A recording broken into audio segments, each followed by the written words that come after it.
хүлээлгэн өгөх, бас хүлээн авах нэг талаасаа ёслолын ажиллагаа, нөгөө талаасаа Монгол хэлний вик төрлийн хөгжүүлэлтийн талаар харилцан санал зөвшөөрөх эрдэм хэллэгээний чөлөөт хилцүүлэг гэж өнөөдөр бол энэ үйл ажиллагааг нэрлэж болно.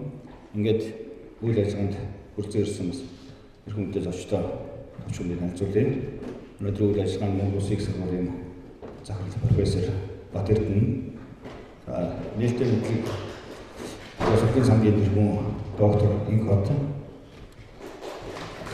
Монгол Улсын их сургуулийн хуучин сургуулийн профессор Ахтемч Монгол Улсын шинжлэх ухааны гавьяа зохиолтын Наран Гэрэл, Монгол Улсын ардын багш Төмөр багш зөвлөсөн юм байна. За ингээд бусд нь манай мэргэжлэгтэй хүмүүс ирнэ. Одоо энэ салбарыг сонирхож өнөөдрийн энэ үйл ажиллагааны талаар мэдээлэл авахаас харилцан санал солилцох сонирхолтой хүмүүс өдрөө хүрэлцэн ирсэн байгааг тэгээд таатайгаа найдаа та бүхэн бас хүрэлцэн ирсэн дахин талхтаа илэрхийлье. За манай хөтөлбөр бол нэг талаас их албаны маягтай өрлөг хаягсан боловч бид бол нэлээд тийм чөлөөт байдлаар явуулах нь зүйтэй гэсэн урдчилсан юм ярианы одоо тохиолдол тэрэн дээр юм байна гэж. Тийм болохоор нэг талаасаа та бүхэн одоо сонсох үргээсээ илүүтэй санал бодлоо илэрхийлэх, зарим зүйлээр асууж ярилцах ийм байдлаар өнөөдрийн цагийг өнгөрөөнө хаа гэж ингэж найдаж байна. Ингээд хөтөлбөрийн дагуу нээлттэй мэдлэг боловсролын сангийн тэргүүн доктор Инх Бат үгүйснэ.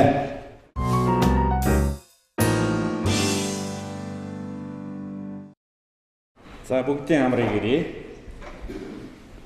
Энэ маань нэгэнт эрдмийн, мэргэжлийн ийм ярилцлага, за магадгүй тодорхой ажлаа дүгнсэн, за гарааныхаа байдлыг харсан ийм учраас энгийн байдлаар явна гэж ойлгож байгаа. Тэгээ та бүгд бол би товчгоо нэг 10 минут багтаагаад хоёр асуултанд хариулъя гэж бодож байна. Нэгдүгээрх нь яагаад вики гэсэн юм бэ гэж. За хоёрдугаарх нь яагаад их сургууль юм бэ гэж. Энэ хоёр асуултанд бол хариулаад тэгээд мэдээж дараа нь бол асуулга яриасан та бүгдэд бол асуух асуулт мөн санал байвал энэ хурлын одоо хуваарийн дагуу ажил явагдах байхаа. За тэгээд нэг Монгол хөтөлбөр гэж төслийг бид нар 3 жилийн өмнө санаачилсан юм. За 3-аас 4 жилийн өмнө юм уу да. Тэгээд дотор олон төслүүдтэй байсан санаа. Гэхдээ ерөнхийдөө эхний ээлжинд 2 төслийг сонгож улсын их хурлаас санхүүжүүлсэн.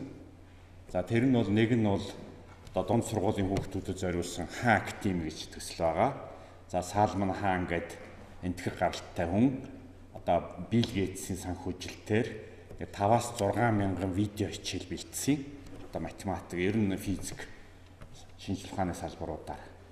Тэгээ бид нар тэр хүнтэй гэрээ хийгээд бол мянган видеог эхний ээлжинд орчуулсан. За өнөөдөр ингээ интернетээр бүгд тавьдсан байгаа.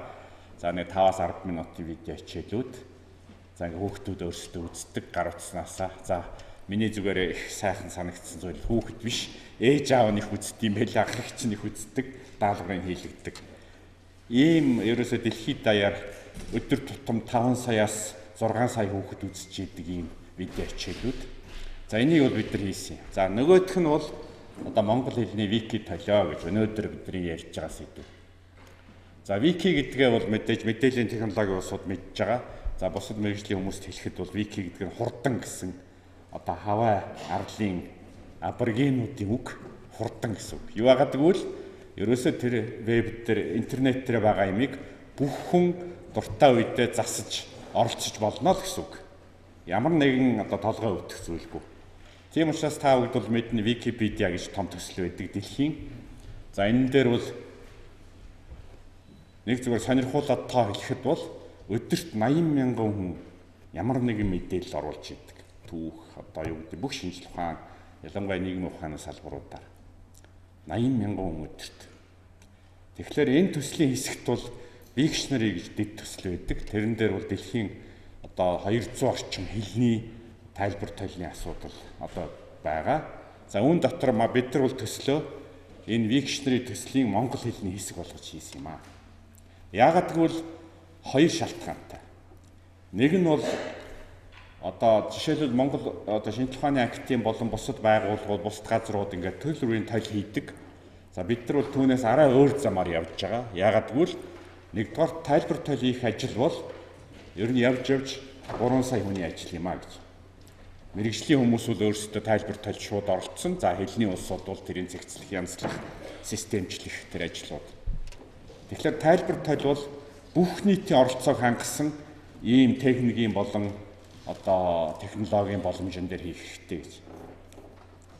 Тэгэхээр бид нар бол энийг тийм учраас нэгдүгээрх нь, хоёрдугаарх нь бол ерөөсөө бид нар одоо дэлхийн 200 хэл болон викиг тойрсон ер нь интернет дээр явж байгаа дэлхийн бүх одоо олон эрдэмтэд олон хүмүүсийн хийж байгаа энэ ажилд бол хэсэг нь болж оролцох хэрэгтэй маа. Магадгүй монгол хэлний талийг бол хийхэд одоо мөн дэлхийд даяар байгаа гадаадын монгол судлаач болон эрдэмтэд, оюутнууд бүгд оролцох нээлттэй байх хэрэгтэй гэж.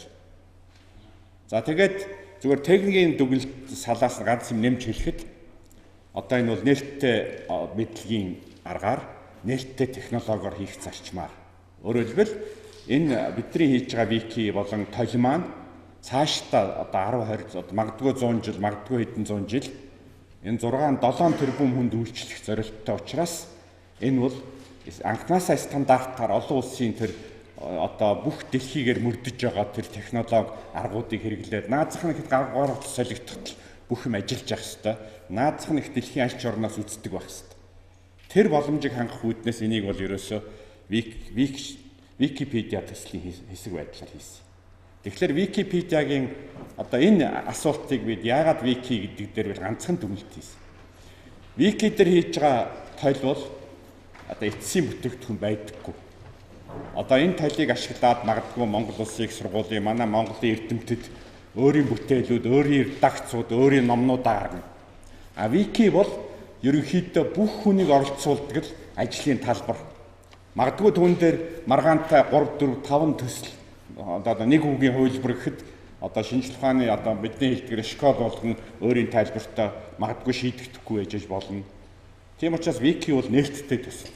Өөрөөр тэн дээр бүх хүн оролцсон, бүх хувилбар байна. Тэн дээр ямар нэгэн эцсийн хувилбар бол явандаа өөрөө л тодорно. За зэрийг бол редакц хийгээд явна гэсэн. За яагаад Монгол Улсын их сургууль юм бэ гэж? Яагаад их сургууль? Одоо бид нар ингээд энэ төслийг эхлэхэд бол ажлаа хурдан эхлүүлэх үүднээс мэдээж нойлоос эхлэегүй. Одоо 50,000 хүүхэдтэй энэ байгааг одоо манай төслийн 4-5 хүн бид нар хийчээгүй. Энийг бол Монсодор компани 8 бот ном гаргасан. Та бүгд мэдж байгаа монгол хэл. Тэр ботыг 8 бот номын одоо эхийг бид нар худалдаж авсан. Өөрөөр вики дээр бид нар чөлөөтэй тавина. Тийм учраас та нарын зардлыг өгөө гэд нэлээд жил шахам ярилцчээж одоо инх бат захирал, Розенгийн инх бат захирал бас сэтгэл нь хөдлөөд ингээд эцэстээ бол ерөөсөө Монголын 3 сая хүн оролцох юмыг бол эхийг бид нар өгөө гэж. Тийм учраас энэ талны их бол тэр Монсодор компани бүтээсэн 8 бот номноос үндсэндээ бүрдсэн. За тэнд бол манай уран бэлэг маань ажиллаж ирсэн. Тэгээд бас хүнтэйгээ ингээ үргэлжлээд өнөөдөр Монгол Улсын их сургууль бас үргэлжлээд явж байгаа. Тийм учраас гараа нь бол тийм юм аа. За тэгвэл түүнээс хойш манай Наран гэрэл профессор бусад хүмүүс бол мэргэжлийн тодорхой хэсгүүд дээр ажилласан, нэмсэн, хассан зөндөө зүйлүүд бий. Гэхмэчлэн цаашаа явж байгаа.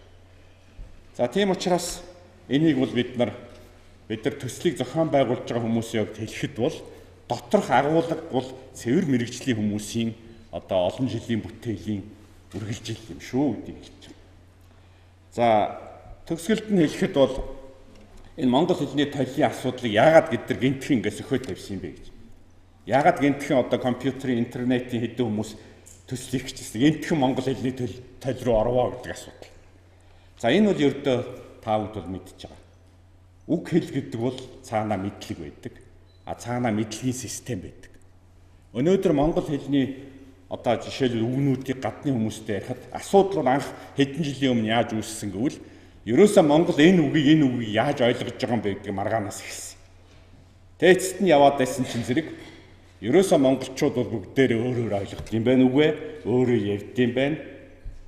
Бидний цаана зангидсан одоо Европын орнууд гэдэг юм уу баруун Европын соёл иргэн сайс ялгаатай нь бид бол ард нь мэдлэгийн системээ бол тодорхой бүрэн хийж чадаагүй юм байна гэж. Тэгээд эцэстээ бол олон эрдэмтдтэй зөвлөд Европын сэргэн мандалт бол мэдлэгийн системээ цэгцэлснээс эхэлсэн. Тэрний төв нь бол ихтэй сургуулиуд дээр төрөл бүрийн тайлбар толиодыг хийх замаар бүх төрлийн мэрэгжлийн хүмүүс нэгдэж, системчлэгдэж, тэрийг зангидж ажилтдаг юм байна гэсэн.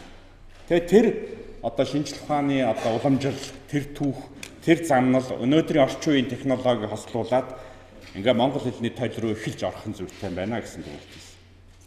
Тэгээд өнөөдөр бол Монгол Улсын их сургууль энийг хүлээлгэж өгч байгаа их баяртай байна. Ягаад гэвэл яг энэ тойлыг хийхэд жишээлбэл нэг үгэн дээр ихтэл одоо философийн хүмүүс, нөгөө үгэн дээр нь хуулийн улсууд, нөгөө үгэн дээр нь техникийн улсууд бүгд нийлээд зарим нь магадгүй курсын ажил хийх хэрэгтэй, зарим нь бүр хөөвэл одоо докторийн ажил хийх хэрэгтэй болж байгаа байхгүй. Тэгээд эцэстээ энэ бүгд нэг том савнд системчлэгдээд одоо монгол хэлний цааталд монголчуудын 3 сая хүн одоо жишээлбэл боловсрал гэдэг үгийг бид нар боловсрал гэдэг үгнээс маргаах хэлсэн. Зарим нь бол боловсрал гэхээр тоо сайн боддог хүүхэд гэж, зарим нь бол англи хэл мэддэг гэл, зарим нь хүмүүжлэлтэй гэл ингээд сүлд тэгээ Германы тэр эсэг эрдэмтдтэй ярихад бол манайх бол боловсралыг хоёр янзаар л ойлгодог. Нэг нь Ницшегийн хэлсээр, нэг нь Кантих гэлүүд. Тэгээ та нар яг хэний хэлээд байгаа гэсэн чинь би өөрөө манай нөхдүүдийн эвгүй байдалд орж ирсэн. Миний бодлоор гэж ярьсан. Тэгэхэд бол тэр Германы профессор таны бодол ямар хаатай гэж хэлж байгаа. Тэгээ ер нь бол түүх бол иймэрхүү. Тэгээд одоо Монгол Улсын их сургууль бол тэртээ тэргүй энэ ажлыг одоо 3 сая өмнө за магадгүй дэлхийн 7 тэрбум хүний өмнө хариуцж байгаа. Тэгэхээр энэ тойл маань өөрөө орчин үеийн технологиор, орчин үеийн одоо хамтын ажиллагаа дэлхийд дээр хийж байгаа төслийн хэсэг болоод Монгол Улсын их сургуулийн олон мэрэгжлийн, олон эрдэмтэд багш нарыг ажлыг нэвтгдэг тэр мэдлэгийн системийн одоо бас нэг томоохон хэсэг болно гэд найдаад энийг бол Монгол Улсын их сургууль үргэлжлүүлж байгаад нь бид нар маш их баяртай байна. Тэгээд ректор Бат Эрдэнэ ректортай бол их талархаж байна. Яагаад гэвэл энийг бол урд нь бол бид хоёр бас тойруу замаар яг энэ монгол хэлний тойл гэж яриаггүй ч гэсэн иймэрхүү зүйлүүдийг ярьж ийсэн. Тэг өнөөдөр бол ингээ бодит талхан болоод явж байна. За мэдээж хэрэг төгсгөлд нь хэлэхэд бол энийг бол орчин үеийн Монголын шинэ монгол хэлний болон одоо философи, эрдэнэ шин залуучууд бол яг энэ орчин үеийн интернетийн технологийн төвшөнд, орчин үеийн хамтын ажиллагааны төвшөнд 3 сая хүмүүсийг дайчилж оролцуулах төвшөнд, цоо шин төвшөнд бас авцрах юм шин загвар болно гэж найдаж байна. Тэгээ энэ төслийг бол боловсролын ам өнгөрсөн их урлагс бол тодорхой хэмжээнд санхүүжүүлж исэн. За бид бол яг үнэхээр Монсуудар компаниас одоо засгийн газрын мөнгөөр энийг худалдаж авсан. За ер нь бол одоо энэ төслийг хийж исэн улсууд бол сүүлд нь бидэрт нэг зүйл хэлсэн юу гэхээр энэ бол уг нь бизнесийн төсөл байсан. Гэхдээ одоо ирээдүгийг хараад, зорилгыг хараад бид нар ингэж нээлттэй өгж байгаамаа. Одоо надад бол шууд хэлсэн. Их удаа чамд найдаад өгж байгаа шүү гэж. Тэгээ би бол одоо Монгол Улсын их сургуульд гардаж өгөөд тэр найдварыг дамжуулаад өгж байгаад их баяртай байна. Тэгээд Монгол Улсын их сургууль бол миний бодлоор төгсгөлд нь хэлэхэд найдаж болох хамгийн гол, хамгийн зөв цэг нь. Тэгээд тийм учраас Бат Эрдэнэ багш бит хоёрын одоо санаачлаад та бүдийн дэмжиж явах энэ шийдвэр бол их зөв, алстаа маш хөгөөжтэй одоо зүйл болох хаа гэд найдаж байна. За баярлалаа.